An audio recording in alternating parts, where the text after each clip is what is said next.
This week, as we continue the law and disorder, there is a major case that has been all over the news and the media and on the front pages of every online story from CNN to MSNBC to everywhere, to include now here at the BLC Pod. And that would be Sean Diddy Combs. Let's talk about it. Now, as you know, he did make an appearance previously when this first broke and he ran away and was looking like he was in some exotic location. And we was like, well, let's just wait and see what happens. But I don't know, we all was like that.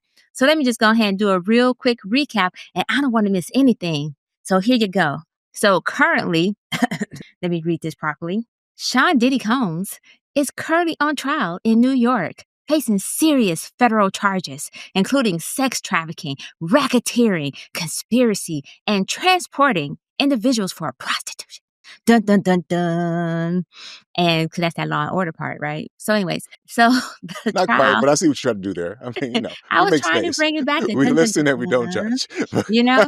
So I'm trying to make it spicy because this is a serious topic for us and we still want to keep it light.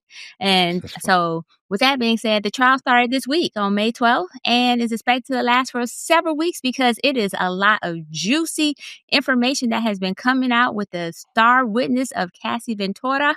And I will just say this. Largely is pertaining to the freak-offs. And I'm just interested in hearing your opinions as far as to where we are now. Now, I could recap some of the more revealing moments, such as the need to urinate everywhere to include in her mouth. Or I could recap other moments where she broke down in tears because of the psychological and emotional mental abuse and that conversation or that video that they discussed in the hotel. So she's on day 2 of testifying right now.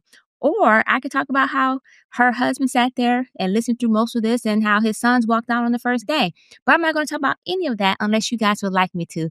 Otherwise, I would like to open the floor to hear your opinions on what I like to call P-Gate at this point. I'm going to let one of the fellas go first. Come on now. That's true. There ain't going to be nothing left when I'm done with them.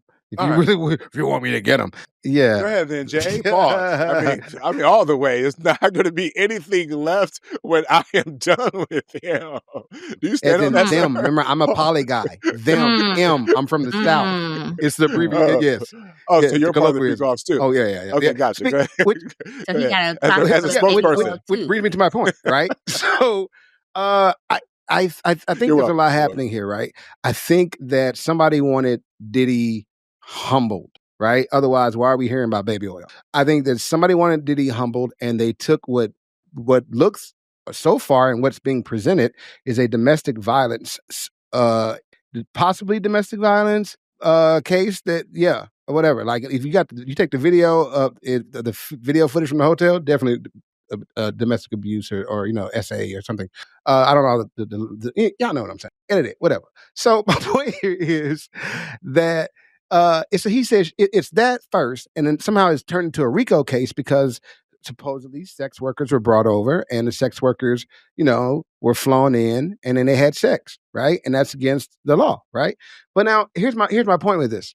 If someone else is involved and they say it's consensual, then the situation changes. For instance, if the sex worker gets on the stand and he goes, "Hey, she told me to do this to her. She liked it when I did this. She was leading this thing. She was in charge." Then it becomes a he said, she said, and it changes because now it moves in a different area. For instance, you hear a man was choking his girlfriend, and then you find out she likes to be, eroto asphyxiated, whatever. Then that's her thing. You know what I mean? She likes to be choked.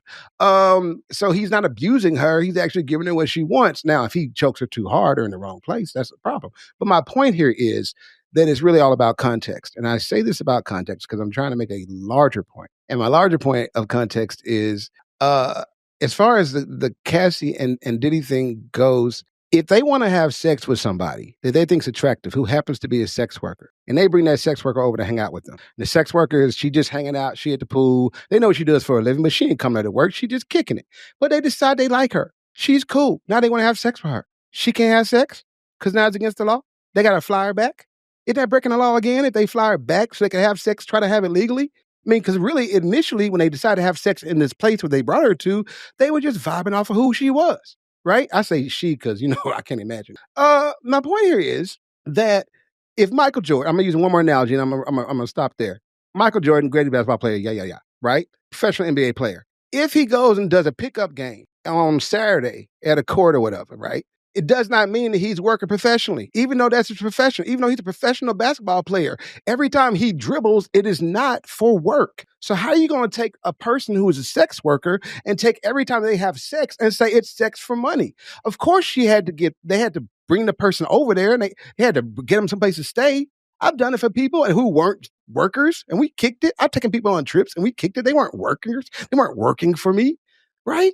And maybe we had a vibe, maybe we didn't. That's none of y'all business. Y'all so nosy. Y'all see my point though. Well, y'all, what I'm saying, you see my point. My point here is that it's how you read it. Okay. And I said it, I'm gonna bring it all the way around again. It's a domestic situation that someone has turned into a RICO case by trying to tie in trafficking sex workers across lines for prostitution. However, if the sex worker is a real human being, which I think they probably are, they are allowed to move from place to place and have sex when they get there. I think they probably are. So there's a lot more there that could needs to be proven before I think you can say it's a wrap for Mr. Combs. Y'all can go ahead, man. That's my point. Before anybody else go, I'm just going to add some additional context to this and state that there are now more than 100 individuals who are involved in this, who are claiming allegations between 1990 to 2023 of rape, drug-facilitated sexual assault, and sexual harassment. And then he has an additional 70 sexual assault lawsuits that are currently pending and has been filed against him, just to add that additional context for you. Objection. I refuse.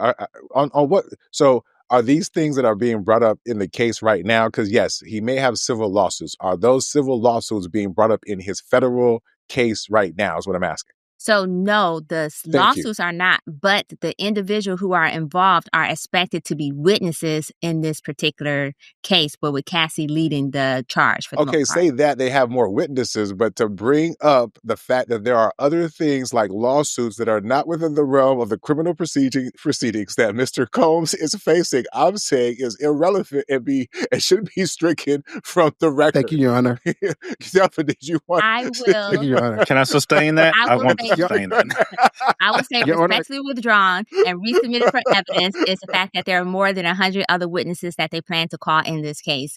But otherwise, the rest of the information, I respectfully withdraw. Well said, Counselor. Go ahead, Delvin. Yeah, no, Jay stole all my thunder. Yeah, a lot of this is it's the salaciousness of it that I think gets people going, and they bring up, oh, this is a swingers and the baby oil and all that stuff. What makes this look really, really bad is Cassie's super pregnant right now. So you've got a pregnant woman, testifying about all of this, wild debauchery, hedonism, stuff that was going on, right? And so it's almost like it's Diddy's lawyer's worst nightmare. It's like there's a doomsday scenario for them, right? So if they can get past this, right? If they can get past the pregnant and the sympathetic figure, which I don't see how they do that, but it's a he said, she said. And once it gets into, and hopefully we do hear all the other people that are testifying, because I think it's going to be an aggregate of all the people testifying and kind of painting a picture together and of what's going on at the freak-offs. And like Jay said, once it gets into things not being consensual in I guess the spiking the Ciroc, spiking the baby oil, super weird. Once you start getting into the non-consensual stuff, that's when I think he's cooked then. And then as far as the flying people, I did read some things that there are some people that were allegedly underage. That's going to be a problem. And if there's anybody there that was underage, that's how they're going to nail him. If nothing else sticks, that's where they're going to get him. That's what I would do. That would be my Al Capone tax evasion moment.